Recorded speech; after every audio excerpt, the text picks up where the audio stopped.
kala navanaki kosala bilanga na lolenge ya bokoko pe navanaki kosalela bakisi ya mindele nde bakisi ya mindele tovanaki koyeba te epesa biso malade mabele pe ezobeba me sikoyo lisanga moko lingoma moko oyo babengi esor eyi kokutana na biso epesi biso mayele ya kosala bilanga na ndenge ya mokili tozosalela bakisi ya mindele te kaka makasa oyo tobuka bakongo bololo mindurindudi bamoringa tosangisa biloko yango mpe tolamba bakisi oyo ezali kopesa nzoto kolongono na milona na biso na baoyo basombaka ya kolia na baoyo basalaka bilanga yango babelaka lisusu malade akilikili oyo bakisi ya mindele evanaki kopesa te. Il faut dire que le projet ACTA fait suite à d'autres projets que nous avons déjà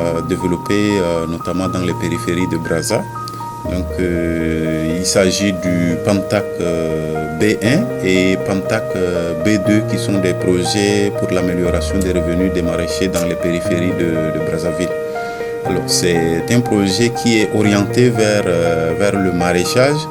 Et du coup, après avoir travaillé longtemps avec les maraîchers, nous avons jugé utile maintenant de pouvoir les accompagner vers cette transition afin que les pratiques agroécologiques soient vraiment appropriées par les différents maraîchers qui travaillent avec nous et notamment dans les ceintures maraîchères de Brazzaville. Le projet ACTA en sigle, qui signifie juste accompagnement à la consolidation de la transition agroécologique, est un projet donc, du développement agricole qui consiste à accompagner les maraîchers dans une nouvelle approche qui est donc l'agroécologie, en passant par des formations, du suivi et de l'accompagnement.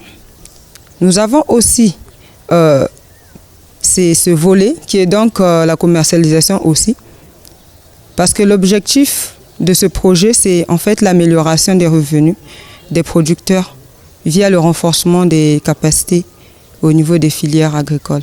Le projet a été très bien reçu parce qu'actuellement, le coût d'achat des produits chimiques galope du jour le jour et ça ne permet plus aux maraîchers lambda, en tout cas, d'exercer les activités comme il se doit. Donc il y a ce souci d'intrants qui s'impose. Les biofertilisants ici, ce sont des intrants qui sont fabriqués à base de plantes naturelles et qui permettent, n'est-ce pas, d'amender le sol ou bien encore de fertiliser le sol pour que les plantes puissent profiter, du moins pour se nourrir. Donc voilà, au lieu d'utiliser peut-être des produits chimiques, nous avons opté pour ces plantes-là qui ont des propriétés de protection ou bien encore des propriétés pour nourrir les plantes. Donc aujourd'hui, nous avons mis en place 8 unités de production d'intrants qui produisent aujourd'hui ces biofertilisants et les biopesticides. Qu'il s'agisse d'amender le sol, d'améliorer le sol, ou bien qu'il s'agisse de combattre les maladies ou des ravageurs voilà, qui viennent attaquer les plantes. Et donc, quand Essor est arrivé avec cette proposition de projet, en expliquant le fond du projet, qui est donc de les ramener vers les anciennes pratiques, qui est donc l'agroécologie, parce que c'est une pratique que nos parents utilisaient déjà et que nous avons voulu essayer d'abandonner un tout petit peu pour s'orienter vers tout ce qui est chimique, qu'on jugeait peut-être plus bénéfique pour le producteur, mais qui derrière a des impacts significatifs, que même les maraîchers eux-mêmes actuellement s'aperçoivent. Kalatovana kiko yebate nde mokili pe ezokende okola pe mariele na biso pe ekoli ndenge esora yi okatikati na biso apesi biso mayele wana bakisa mindele wana ezoboma mabele vers inoni vers pumakoko kuna milone ezoboma bonga lisusu te po baninga o basalelaka bakisa mindele kuna salelaka yango trop mabele bebi nde production ezali lisusu malamu te nde bayebi pe te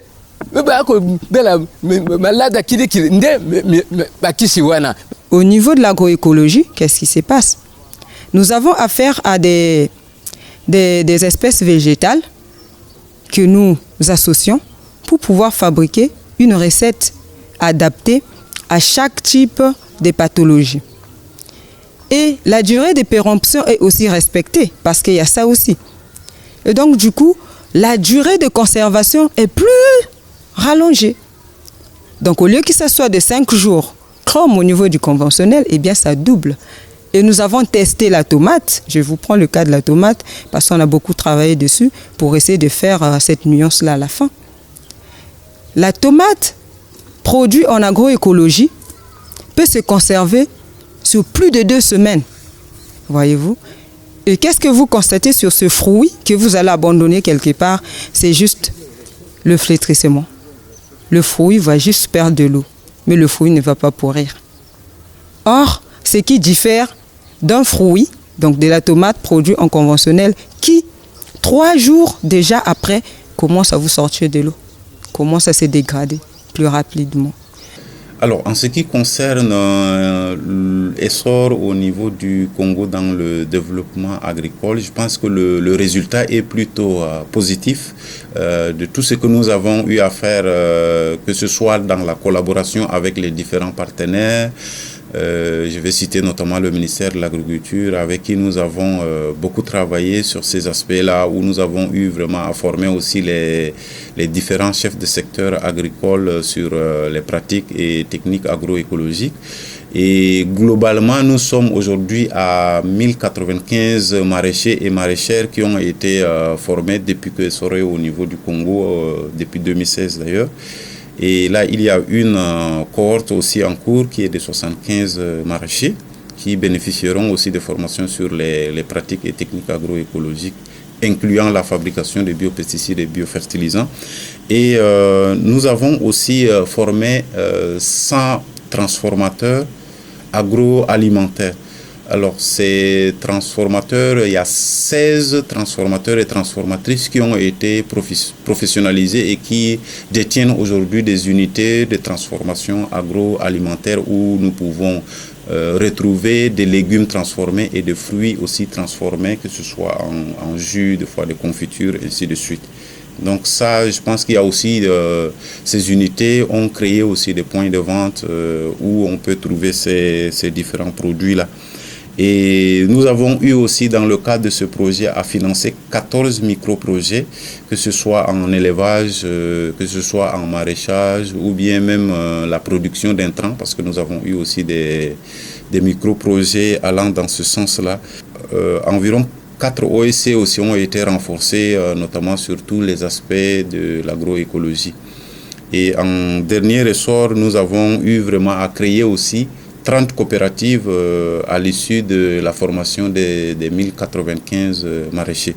Donc ces coopératives fonctionnent aujourd'hui et continuent de travailler avec nous puisque nous continuons aussi à les accompagner et à les suivre. Donc, en plus des 6 UPUIS dont j'ai déjà évoqué tout à l'heure. Voilà. Et donc les perspectives peut-être pour nous, c'est de renforcer déjà ce que nous avons eu à faire et de faire aussi en sorte que nous puissions peut-être faire bénéficier ces différentes formations à d'autres régions en lien avec d'autres OSC, d'autres entreprises et notamment aussi avec les institutions étatiques qui peuvent aussi être un point pour relayer ces formations-là parce que nous ne pouvons pas être partout.